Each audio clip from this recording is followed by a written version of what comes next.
excited to launch a week-long series to celebrate El Día del Niño, which is this Sunday. I remember growing up in El Paso on the border. I was so excited about El Día del Niño. To me, it was like free book day. I would go to our local library. We'd have free books in the cafeteria at school. I just enjoyed the whole process. But I'm joined today by our newest star here at Children at Risk, Dr. Marcy Baez. First, tell us a little bit about the work that you're doing here. Hi, Linda. Thank you for that very warm welcome. So, Marcy, I am excited to join the team. I have been in education about close to 30 years. I'm going to date myself. And I have been in all parts of education. I've been a teacher, an assistant principal, all the way on up to the superintendency. And so I've worked in elementary, middle, and high school, and I just am passionate about teaching and learning. And like you, I had great experiences, and, you know, if not us, then who to pay it forward to our children and our youth, and, you know, and contribute to them being globally competitive, productive citizens of society. Well, tell us a little bit more about the holiday itself. What is El Día del Niño? You know, I grew up here as well. So El Día del Niño, which is now called El Día del Niño, and it's got like a book piece, is a national holiday in Mexico. It's usually celebrated on the 30th. In other parts of Latin America, internationally, they give that day, June 1st is the day that they celebrate. But basically, it is a day where we celebrate children of all ages, because, you know, sometimes we forget about the babies that are in bigger bodies. So I want to say all children, all ages. And, you know, what's a day where, what does that look like? What does a celebration look like? It's festivities, it's piñatas, it's music, it's, you know, food. We love food, but it's an opportunity to celebrate children and connect them to the world of learning. And I'll explain when it became kind of learning through books. But again, much like we celebrate Mother's Day in this country, or Father's Day, or other events like that, it's the day of the child. So we celebrate the child, and usually that comes with a gift. And so that kind of transitioned into El Día del Niño. And for short, everybody calls it El Día. You probably call it El Día as well. But now it's kind of El Día del Niño / El Día de los Libros. And that's what it translates into, the Day of the Child. I don't know who's all watching. / Day of the Book. And it's a celebration based on childhood and literacy. And it started in 1997, kind of becoming an American thing, borrowing from the tradition in Mexico, the holiday, borrowing from that holiday, from the traditions there. And there was an American version that kind of expanded to include literacy, by Pat Mora, who's an acclaimed author, who's written many books. And she took up the cause in 1997. And so a year later, the US Congress actually officially designated April 30th as the Day of the Child. So that's just kind of the history there. But again, it's a chance to honor children, pay tribute to them, celebrate them. Why is it important? So many reasons why it's important. It's a celebration, first of all, right? And in my heart of hearts, you know, I think we celebrate similar differences, understand similarities. And so, you know, we're lifelong learners. We're called to this work to be lifelong learners. So again, it's a chance for us to combine why we do what we do and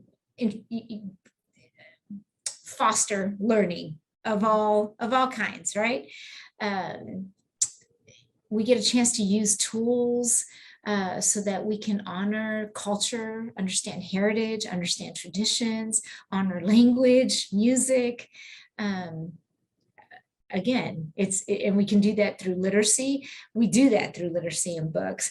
But I also I've made myself some notes on other good ideas that, if somebody's looking for a gift for a child, Oh, I love that. also helping learn. I have a whole little list. But anyway, that being said, any day where we can celebrate children in a book day is an opportunity that we can focus on them and on, giving them and serving them and better serving their needs and figuring out what those are and continuously doing that.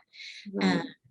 There are some great websites that help leaders of learners, teachers, principals, in finding books and activities. Parents, they can find, if it isn't a big event in the community, which in many communities it is, you can certainly do it as a class. You can do it at home. You can, I personally already have books for my grandchildren. I have grandchildren, and I'm ready to go. But anyway, so some websites, I wrote down some websites because I thought these were really good. Well, first of all, some really we good can books. share that on our post itself. Perfect. I will send it your way.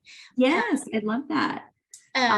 But Pat Mora wrote Book Fiesta, and it's a bilingual book, and it's for ages 4 through 8. But again, when people ask me, in my later years teaching principals or leaders, and it's like, what's your favorite book? And I'll say something like, Are You My Mother? Which, and in Spanish, I have it in Spanish, and I've given it to everybody I know in Spanish. Tu eres mi madre.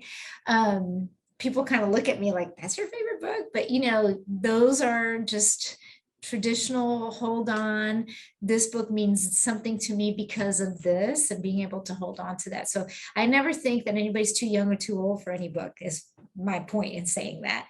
But it's a bilingual book, and it contains lively illustrations and the history of Día de los Ninos. It's all explained in that book. Other great books for El Día are Paletero Man, gotta love your paletero man. We had one in one of my campuses, and we for many years, and that's more of a 2 to 7 early literacy. Rainbow Weaver talks about heritage and culture, and just there's so many. Esperanza Rising, one of my very favorite is, and I use this as a young educator, was A House on Mango Street by Sandra Cisneros. Just had an impact on where we were as a family during that time. And I remember thinking, oh, hey, there are other people like me out there. And it had a profound effect on me. But anyway, we were talking about websites. One website that has a ton of really good books is called readingrockets.org, and I'll send it to you so that you can post it. But there's a ton of there are books that are listed there. Some of them by Rafael Lopez, Pat Mora, Pat Munoz Ryan, another infamous author. She's got a blog. Pat Mora has a blog called Book Joy, and just the love of books and literacy. And obviously, you look forward to that day, and you got to have free books everywhere you went. And I'm guessing that had an impact on you, Linda. And look at you. Reading is the key, is all I'm going to say. Making it fun, doing it every day. Parents do it every day. I had so many parents that said, but I can't read it. Okay, well then let's listen to it, or let's, just encourage that love of, books and literature and imagination and innovation all the time, every way you can. That's just, what I always tell folks, because people did that for us, and it's just a whole new world. There are a couple websites I do want to mention. There's the official Día de los Ninos website, and that is through the ALSC. It's Library Services for All Children, and I'll send them to you. Free Dia programming resources. There's a Dia celebration toolkit for, if teachers want to take this on as a classroom, or schools want to do this as a big event. And then the National Latino Children's Institute has it may be in Spanish, Dia Celebración, or it might be in English, Dia Celebration website. But I'll grab those and send them to you. And if you can get them on a link, that would be great. Yeah, please do. What I love so much about this day is that, like you said, it celebrates the child. I think about so many immigrants, kids in Texas, they just grow up too soon.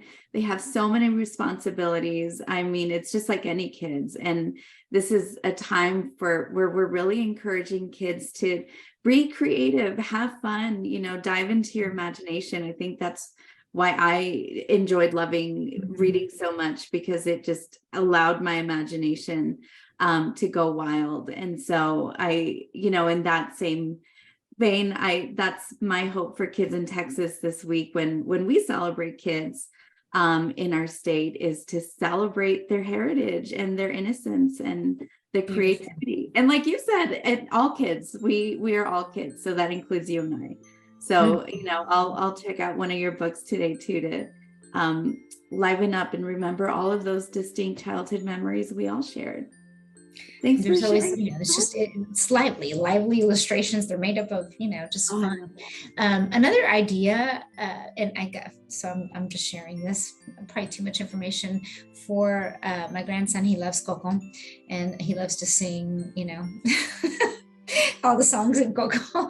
But I got him a little guitar, and then I started thinking about this. It's a little ukulele. He's guitar, but I started to think about the connection of instruments to learning, and there's all this research. I'm not going to go into my educational philosophies and research, but if you just bought a bunch of books, or you can't get books and music, and you can make it any which way, get the pots and pans out, get the if there's anything that we know we can be resourceful, utilize that and celebrate, and make everything a dance party or a music party or a reading party, etc.